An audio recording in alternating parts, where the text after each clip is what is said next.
नमस्कार दोस्तों, मैं ज्योतिष आचार्य वासुदेव मिश्रा आपका अपने चैनल एस्ट्रो मास्टर वासु में हार्दिक अभिनंदन करता हूं। दोस्तों, आज का यह ज्योतिष का कार्यक्रम आप लोगों के लिए यानी कि तुला राशि के जातकों के लिए बड़ा ही महत्वपूर्ण और ख़ास कार्यक्रम साबित होगा। आज हम चर्चा करेंगे देवगुरु बृहस्पति के वक्री गोचर प्रभाव के बारे में। जी हाँ, बीते 9 अक्टूबर 2024 की दोपहर ठीक 11:48 पर देवगुरु बृहस्पति अपनी वर्तमान राशि वृषभ राशि में ही मार्गी अवस्था से वक्री हो चुके हैं और आने वाले साल 2025 की दूसरे महीने फरवरी महीने की 4 तारीख तक यानी कि 4 फरवरी तक वक्र अवस्था में ही गोचर करते हुए आपको प्रभावित करेंगे।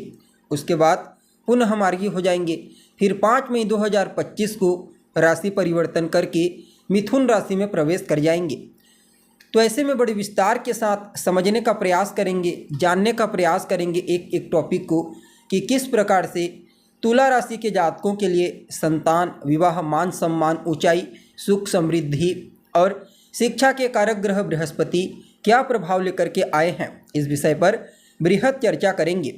इसलिए वीडियो को लास्ट तक देखिए। और अगर आप अपनी जन्म कुंडली पर हमसे परामर्श लेना चाहते हैं तो आपको हमारा कॉन्टैक्ट नंबर डिस्क्रिप्शन बॉक्स में और स्क्रीन के ऊपर दिखाई दे रहा होगा, जहां से आप या तो व्हाट्सएप के माध्यम से या फिर डायरेक्ट फ़ोन कॉल के थ्रू अपॉइंटमेंट लेकर अपनी जन्म कुंडली का बड़ी बारीकी से अध्ययन करवा सकते हैं। जी हाँ, अब देखिए, बृहस्पति एक ऐसे ग्रह हैं जो जहाँ पर गोचर करते हैं वहाँ से ज़्यादा महत्वपूर्ण प्रभाव जहाँ पर देखते हैं वहाँ उत्पन्न करते हैं। जी हाँ, बृहस्पति की दृष्टियाँ बड़ी ही महत्वपूर्ण होती है और जैसा कि आप जानते हैं बृहस्पति के पास 3 विशेष दृष्टियाँ हैं।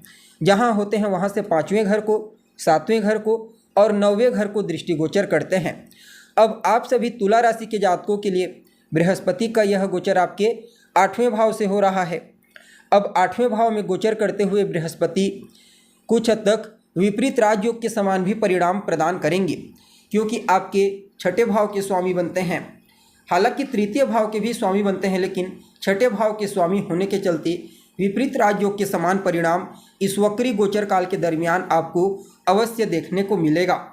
यह समय आपके लिए कुछ ऐसा होगा जहां धार्मिक क्रियाकलाप, पूजा पाठ, धार्मिक अनुष्ठान, अध्यात्म के क्षेत्र में आपकी रुचि जागृत होगी। आकस्मिक रूप से आपको सफलता की प्राप्ति हो सकती है, धन की प्राप्ति हो सकती है। आपके पेंडिंग पड़े हुए तमाम प्रकार के कार्य इस समयावधि में अपने आप ही पूरे हो जाएंगे और वह सभी विद्यार्थी जो रिसर्च के फील्ड से जुड़े हुए हैं, मेडिकल के फील्ड से जुड़े हुए हैं, उन लोगों के लिए तो समय किसी वरदान से कम साबित नहीं होगा। इसके अलावा 8वें भाव में गोचर करने वाले बृहस्पति आपके लिए विदेश जाने के भी कुछ नए मार्ग प्रशस्त करते हुए नजर आएंगे। जी हाँ, अगर आप विदेश जाने के लिए प्रयत्नशील हैं, चाहे फिर किसी भी मुद्दे को लेकर के हो, पढ़ाई लिखाई करने के लिए, बिजनेस व्यापार करने के लिए, समझ लीजिए देवगुरु बृहस्पति की कृपा आपको अवश्य प्राप्त होगी। अब बृहस्पति आपके 8वें स्थान में है तो तीसरे भाव और 6ठे भाव का भी परिणाम मिलेगा।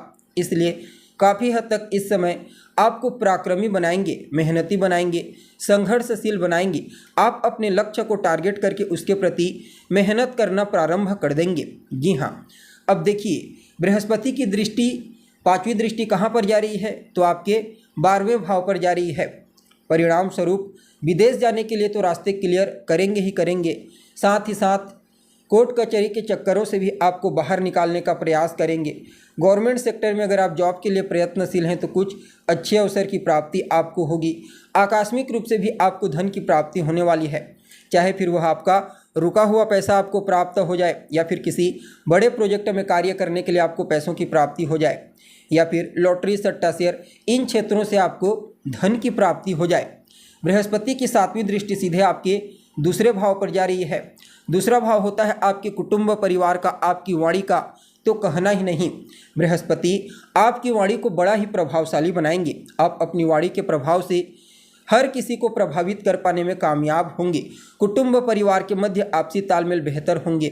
अगर पूर्व में किसी भी प्रकार से कोई विवाद, तनाव की स्थिति उत्पन्न हो गई थी तो पुनः एक बार रिश्तों में मिठास लाने का मौका आपको मिलेगा और पैतृक संपत्ति का भी भरपूर लाभ आपको मिलता हुआ नजर आ रहा है। अगर पैतृक संपत्ति को लेकर के भी कोई समस्या थी तो आप अपनी बातों से समस्या को दूर कर देंगे। ससुराल पक्ष से भी आर्थिक लाभ मिलने की प्रबल संभावना है। साथ ही साथ प्राथमिक शिक्षा के विद्यार्थियों के लिए बृहस्पति के इस वक्री गोचर को बड़ा ही अद्भुत कहा जा सकता है। अब बृहस्पति की 9वीं दृष्टि आपके चतुर्थ भाव पर जा रही है। चतुर्थ भाव बृहस्पति का उच्च भाव होता है तो कहना ही नहीं। जी हाँ, चतुर्थ भाव में दृष्टि डाल करके बृहस्पति आपके भौतिक सुख साधन, भूमि, भवन, मकान, वाहन इनमें विशेष रूप से वृद्धि करते हुए नजर आएंगे। सामाजिक क्षेत्र में आपकी छवि निखर करके आएगी। समाज में आपकी पॉपुलैरिटी, आपकी प्रसिद्धि विशेष रूप से बढ़ने वाली है। माता के स्वास्थ्य में सुधार होगा। उनके साथ तालमेल भी काफ़ी हद तक बेहतर होने की प्रबल संभावना नज़र आ रही है। अगर आप कोई प्रॉपर्टी खरीदते हैं, ज़मीन खरीदते हैं, मकान, घर कुछ भी खरीदते हैं, अपनी माता के नाम पर खरीदिए। आपके लिए समय और बेहतर हो जाएगा और जिन चीज़ों की खरीदारी आप करेंगे वो चीज़ें आपके लिए शुभ परिणाम प्रदायक साबित होंगी। साथ ही साथ बृहस्पति चतुर्थ भाव को देखते हुए राजनीति के क्षेत्र में आपको श्रेष्ठ सफलता प्रदान करेंगे।